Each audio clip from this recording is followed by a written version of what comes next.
Keyakinan itu hasil interaksi antara akal dan hati, sehingga itu sifatnya abstraksi dan tidak bisa secara mutlak dijadikan rujukan suatu kebenaran.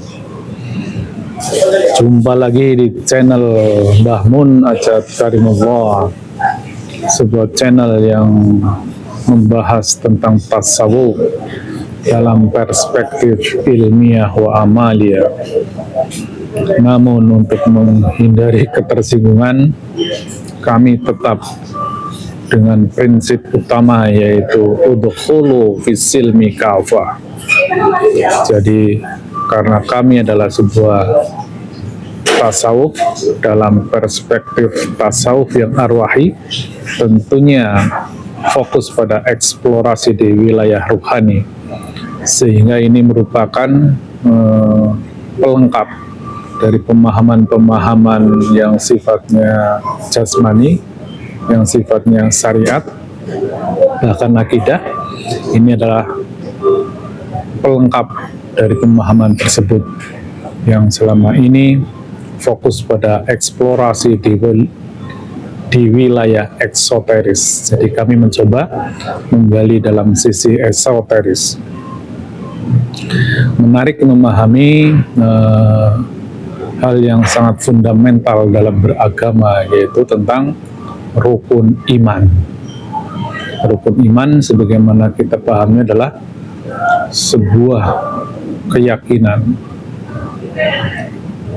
yang definisinya tadi sudah saya sampaikan, bahwa keyakinan itu adalah merupakan hasil interaksi antara akal manusia dengan hati, sehingga wujudnya berupa abstrak.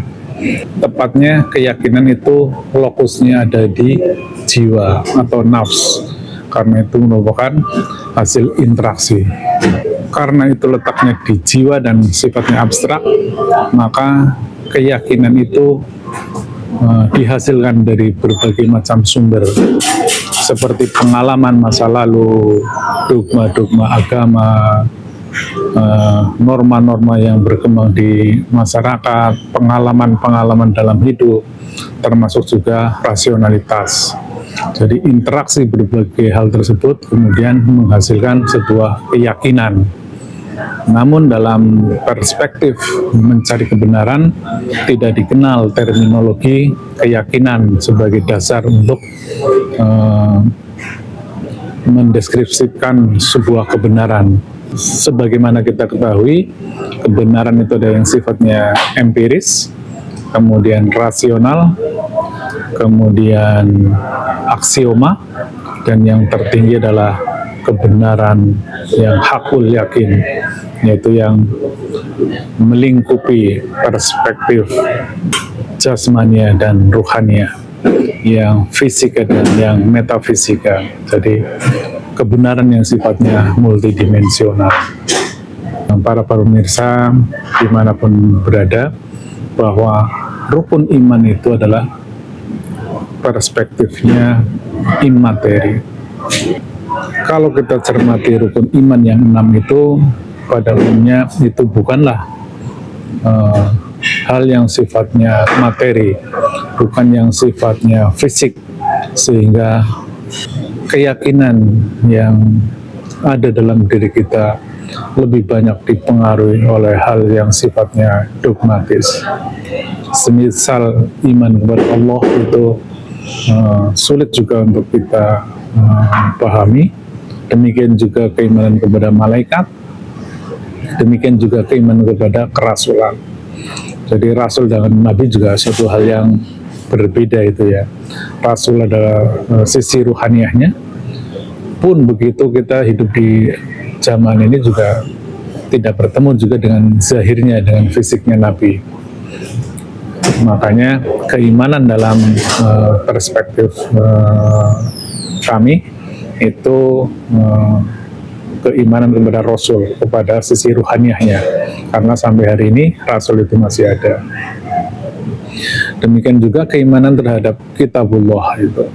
Kitabullah juga bukan pada kitab yang fisik, pada mushafnya, tetapi lebih kepada hal yang sifatnya qadim. Maka dari itu kami juga mengenal yang namanya dengan Quran qadim, yaitu Quran yang masih berada di alam qadim, yang masih dalam bentuk cahaya, masih dalam bentuk nur atau partikel gelombang, sehingga tidak mudah juga kalau kita harus mengimani dalam tataran seperti itu. Kemudian yang berikutnya iman kepada qada dan qadar, dan iman kepada akhirat. Semuanya adalah perspektif qadim yang tidak bisa diraba, tidak bisa didengar, dan tidak bisa dirasakan.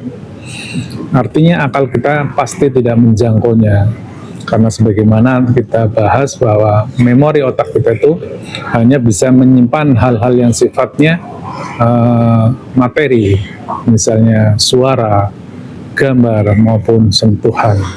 Sedangkan keimanan terhadap yang 6 itu sama sekali berlepas dari hal itu.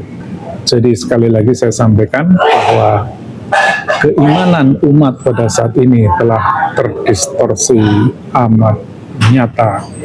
Keimanan hanya sebatas keyakinan yang pasti tidak bersambung kepada objeknya.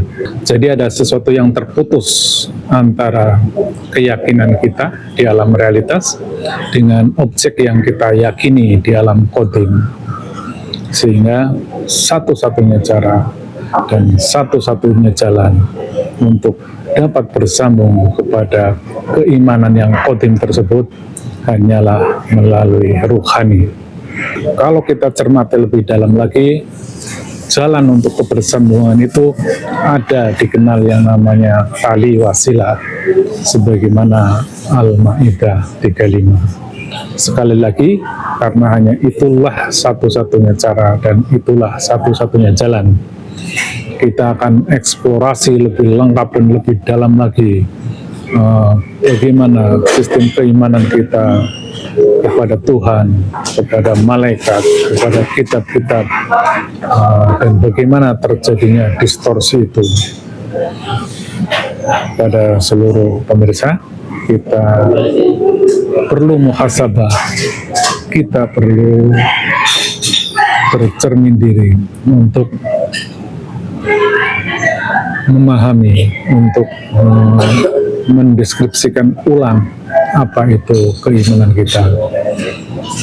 Karena keimanan adalah suatu hal yang sangat fundamental, itu adalah sebagai dasar bagi manusia untuk bersambung kepada Allah Subhanahu wa Ta'ala. Karena keimanan merupakan salah satu faktor utama dalam kita beragama. Makanya memperbaiki fondasi ini adalah menjadi hal yang sangat penting, hal yang sangat urgent. Bagaimana keimanan kita menjadi lebih presisi. Demikian, ilahi anta maksudi, waridho kamatulubi. Wassalamualaikum warahmatullahi wabarakatuh.